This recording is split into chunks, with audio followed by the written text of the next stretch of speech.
একটা কিডনি পুরোটাই ড্যামেজ এবং এতটা অসহায় যে আমার চোখের ওপরে আর পড়ে না। ইনি একটা চার্জের ভিতরে অবস্থান করছে, সম্পূর্ণ একটা চার্জ, কোনো ভিটা বাড়ি নিজস্ব জায়গাতে নাই। আসসালামু আলাইকুম। এই মুহূর্তে দাঁড়িয়ে আছি তালা উপজেলার হরিচন্দ্রকাটি চরগ্রাম। যে শ্যামল সরকার, তার স্ত্রী গুরুতর অসুস্থ, তার একটা কিডনি টোটাল নষ্ট, ড্যামেজ এবং টিউমার রোগী, টিউমারটা ফেটে যাওয়ার উপক্রম। সেখানে আমরা তার বাড়ির সামনে দাঁড়িয়ে আছি। এটা বাড়ি বললে ভুল হবে, এটা একটা এই যে চরগ্রামের যে সরকারি একটা আবাসস্থল, যাদের ভূমিহীনদের থাকার জায়গা কিছুই নাই, সেই জায়গায় ভূমিহীনরা এখানে থাকে। তা ওনার সেটুকু নাই, যে ভূমিহীনদের তো একটা আশ্রয়স্থল থাকে, কিন্তু ওনার সেটুকু নাই। এটা দেখতে পাচ্ছেন, এটা একটা খ্রিস্টান চার্চ। সে চার্চে ওনাদেরকে থাকতে দিয়েছে।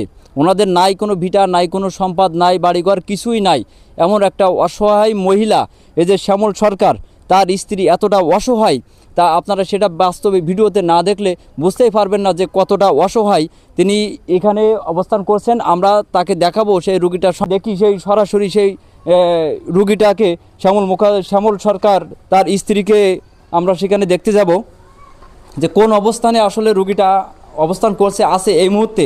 আমরা দেখাবো সেই অবস্থানটা। এখানে দেখছেন যে একটা ভিন্ন একটা ক্যারেক্টার, যেটাকে বলা যায় একটা চার্চের ভিতরে অবস্থান করছে। তাদের বাস্তবহারা ভিটা বাড়ি কোনো কিছুই নাই এখানে। আমি বারবার বলছি যে এতটা অসহায় মানুষ হিসাবে জন্ম নিলে তার পাশে আমরা মানুষ হিসাবে কেন দাঁড়াতে পারবো না? আর কেন বা দাঁড়াবো না? না দাঁড়ালে, মানুষের পাশে যদি না দাঁড়ায়, আজকে মানবতা হেরে যাবে এই সমাজ।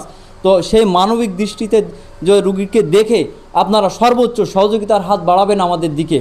যে সহযোগিতা আমাদের এখানে বিকাশ নাম্বার দেওয়া থাকবে, অ্যাকাউন্ট নাম্বার দেওয়া থাকবে, আপনারা সর্বোচ্চ সহযোগিতার হাত বাড়াবেন। চলুন আমরা সেই রুগীটাকে সরাসরি দেখি। যে শ্যামল সরকার, ওনার স্ত্রী এখানে রাখা আছে, ওনাকে স্যালাইন চলছে, রুগীকে ফেরত দেওয়া হয়েছে খুলনা থেকে। রুগী টাকার অভাবে, একটা কথায় টাকার অভাবে ওনাকে এই অবস্থা। ওনার যে একটা কিডনি পুরোটাই ড্যামেজ, এবং আমরা প্রমাণস্বরূপ সেটা ওনার যে কাগজপত্রগুলো আছে, পরীক্ষার রিপোর্ট আছে, সেগুলো আমরা পর্যায়ক্রমে ভিডিও নিয়েছি এবং ছবিতে ভিডিওতে আমরা সেগুলো আপনাদেরকে দেখাবো। যাদের দেখানোর প্রয়োজন আপনারা সেগুলোকে দেখে নেবেন। তা এই যে রুগীটাকে আপনারা দেখছেন, এতটা অসহায় যে আমার চোখের ওপরে আর পড়ে না। ইনি একটা চার্জের ভিতরে অবস্থান করছে, সম্পূর্ণ একটা চার্জ, কোনো ভিটা বাড়ি নিজস্ব জায়গাতে নাই। ওনার কোনো অর্থ সম্পদ দেওয়ার মতো কিছুই নাই। এখন বিনা চিকিৎসায় এই অবস্থায় পড়ে আছে এই লোকটি। তা আমরা কি একটু সহযোগিতার হাত বাড়াই পারবো না এই মানুষটাকে একটু সহযোগিতা করতে? আমাদের ভিতরে কি সেই মনুষ্যত্ব নাই যে এমন একটা মানুষ, যে কিডনি একটা নষ্ট হয়ে গেছে, জরায়ুতে টিউমার ফেটে ইনফেকশন ছড়াই যাচ্ছে, সেখান থেকে বিনা চিকিৎসায় ধুকে ধুকে কষ্ট পেয়ে লোকটা মারা যাচ্ছে। স্যালাইন ছাড়া, তাও স্যালাইন, আজকে স্যালাইন কেনা, যে একটা ফ্যান বিক্রি করে এখানে স্যালাইন কেনা হয়েছে। যে এই অবস্থান এই রোগীটার, যে আমরা মানবিক দৃষ্টিতে অবশ্যই তার সহযোগিতার জন্য হাত বাড়াবো, এটুকু আশা রাখলাম আমি। যে আমরা এখন কথা বলবো, এই যে ওনার স্বামী, এই যে শ্যামল সরকার, একটা ড্যামেজ জরায়ুর নাড়ি, ক্যান্সার এবং জরায়ুর উপরে যে এটা আছে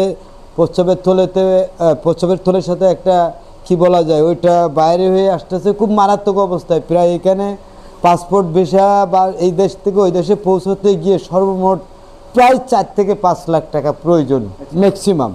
এখন এই 4-5 লাখ টাকা আমার পক্ষে দেওয়া সম্ভব না। এখন আপনাদের কাছে আশীর্বাদ, দোয়া, প্রার্থনা চাই, সব সাহায্য চাই, যেন আমার স্ত্রীকে আমি ভারত থেকে সুস্থ করে আবার ফিরে আনতে পারি। আপনি কি এখন ভারতে নিয়ে যেতে চাচ্ছেন? ভারতে নিতে চাচ্ছি। এই যে ভারতে নেবেন, প্রসেসিং, আপনার কাছে কোনো অর্থ সম্পদ কিছু আছে, টাকা পয়সা? আসলে কোনো অর্থ নেই। আমি আপনাদের আপনারা দেখতে পাচ্ছিলেন যে ওনার যে আকুতি মিনতি, একটাই কথা, যে ওনার কাছে কোনো টাকা নাই।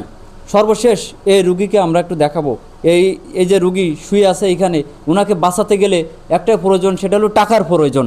টাকা ছাড়া ওনার আর দ্বিতীয় কোনো কথাই সম্ভব না। তো আপনারা যারা ভিডিওটি দেখছেন, আপনারা সহযোগিতার হাত বাড়ানো ছাড়া আর কিছুই না।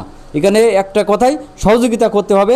ওনাকে বাঁচাতে গেলে সহযোগিতা করতে হবে। একটা কিডনি যদি নষ্ট হয়ে যায়, সেটা একবারে নষ্ট হয়ে গেছে, পরীক্ষাতে দেখা যাচ্ছে একটা কিডনি, ডাক্তাররা বলছে যে নষ্ট হয়ে গেছে। এই কিডনিটাকে যদি বাদ দিয়েও ফেলা হয়, সর্বশেষগুলো 5 থেকে 6 লক্ষ টাকার প্রয়োজন। তাই এখন এমন একটা অবস্থা যে তার একটা স্যালাইন কিনে যে স্যালাইন দেওয়া হবে, এই স্যালাইনের টাকাটাও নাই। আর কিডনি ডায়ালিসিস করতে গেলে সেখানে অনেক টাকার প্রয়োজন। তো আপনারা যারা ভিডিওটি দেখবেন দয়া করে ওনার জন্য মানুষ হিসাবে, যে কোনো ধর্ম বর্ণের যাই হোক, উনি তো একজন মানুষ, সেই হিসাবে আপনারা সহযোগিতা করবেন, এই আশা রেখে আমি আমার কথা শেষ করলাম। সবাই ভালো থাকবেন, সুস্থ থাকবেন। আসসালামু আলাইকুম।